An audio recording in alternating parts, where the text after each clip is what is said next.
ছাই হয়ে গেল ডুয়ার্সের ঐতিহ্যবাহী হলং বনবাংলো। মঙ্গলবার রাত 9:30 নাগাদ বাংলোটিতে আচমকায় আগুন লেগে যায়। ঘটনায় পুরোপুরি ভস্মীভূত হয়ে গিয়েছে বাংলোটি। দমকলের দুটি ইঞ্জিন ঘটনাস্থলে গিয়ে আগুন নিয়ন্ত্রণে আনার চেষ্টা চালায়, কিন্তু তাতে কোনো লাভ হয়নি। বাংলোটি শেষ পর্যন্ত পুরোটি ছাই হয়ে গিয়েছে। এদিন আগুনে পুড়ে যাওয়ার খবরে পর্যটন মহলে মন খারাপ। ঘটনার তদন্ত শুরু করেছে বন দপ্তর। পাট খেতে নিয়ে গিয়ে ধর্ষণ কিশোরী। ঘটনার 5 দিন পরও অধরা অভিযুক্ত গ্রেপ্তারের দাবিতে বিক্ষোভ এলাকাবাসীদের। ঘটনাটি ঘটেছে মালদহের হরিচন্দ্রপুর থানার মশালদহ গ্রাম পঞ্চায়েত এলাকায়। কাঞ্চনজঙ্ঘা দুর্ঘটনায় মৃত শিশুকন্যা স্নেহার মৃতদেহ মঙ্গলবার নিয়ে আসা হলো বাড়িতে। এদিন মালদার চাঁচলের শামশির কালীগঞ্জে তার মৃতদেহ বাড়িতে আসতেই কান্নায় ভেঙে পড়ে পরিজন এবং গ্রামবাসীরা।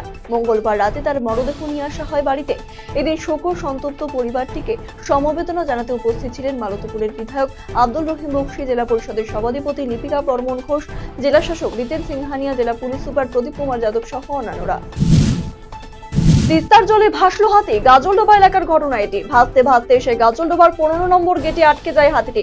জলের স্রোতে হাবুডুবু খেতে থাকে হাতিটি। রাতে ঠিক 11টা নাগাদ নজরে আসে এলাকার বাসিন্দাদের। তারাই খবর দেয় বন দপ্তর এবং গাজলডোবার গেটের দায়িত্বে থাকা কর্মীদের। কাঞ্চনজঙ্ঘা এক্সপ্রেস ট্রেন দুর্ঘটনায় নিহত গরুবাথানের বাসিন্দা পশ্চিমবঙ্গ পুলিশে কর্মরত সাব ইন্সপেক্টর 37 বছর বয়সী কালিব সুব্বার নিথর দেহ পৌঁছল বাড়িতে।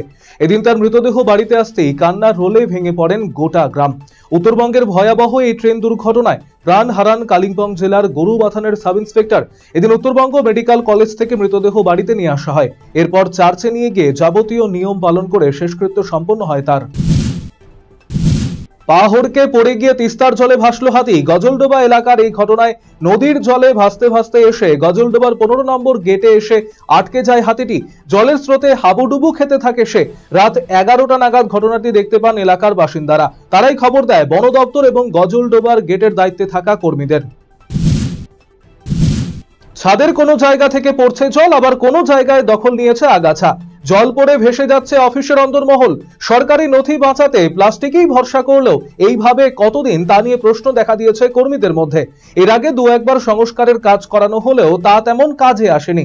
তার প্রমাণ পাওয়া যাচ্ছে এবারের বর্ষাতেই। তাই জলপাইগুড়ির শিল্প সমিতি পাড়া সাব পোস্ট অফিসের হাল ফেরানোর দাবি নিয়ে মঙ্গলবার সুপারিনটেন্ডেন্ট অফ পোস্টের কাছে হাজির হলেন গ্রাহকেরা। রাজ্যের বিভিন্ন কলেজে ভর্তি প্রক্রিয়া এবার হবে কেন্দ্রীয় পোর্টালের মাধ্যমে। স্নাতক স্তরে ভর্তির পোর্টালটি বুধবার উদ্বোধন করলেন রাজ্যের শিক্ষামন্ত্রী ব্রাত্য বসু। 24শে জুন থেকে ভর্তির আবেদন করতে পারবেন কলেজ পড়ুয়ারা। দেশ বা রাজ্যের বিভিন্ন প্রান্ত থেকে 7ই জুলাই পর্যন্ত করা যাবে আবেদন। নিজেদের পছন্দ মতো কলেজে করা যাবে ভর্তির আবেদন।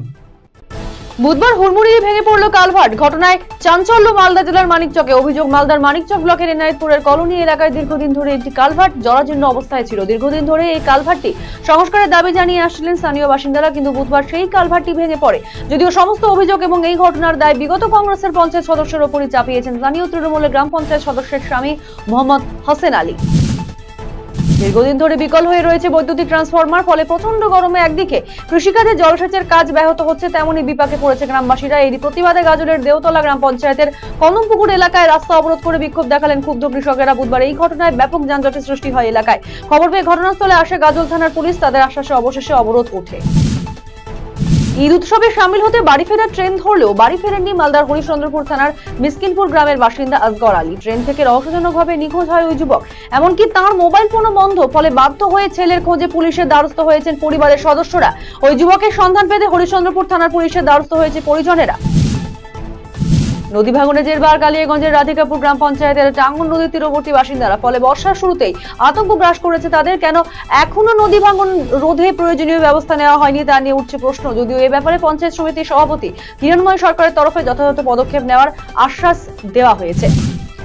বুধবার থেকে রায়গঞ্জ স্টেডিয়ামে শুরু হয়ে গেল ফুটবল মরশুম। এদিন মরশুমের সূচনা করেন উত্তর দিনাজপুর জেলা ক্রীড়া সংস্থার সাধারণ সম্পাদক সুদীপ বিশ্বাস। এতদিন জেলার মাটিতে সেভাবে ম্যাচ প্র্যাকটিসের সুযোগ ছিল না জুনিয়র ফুটবলারদের কথা মাথায় রেখে গত বছর থেকে জেলা ক্রীড়া সংস্থার আয়োজনে শুরু হয়েছিল জুনিয়র ফুটবল লিগ।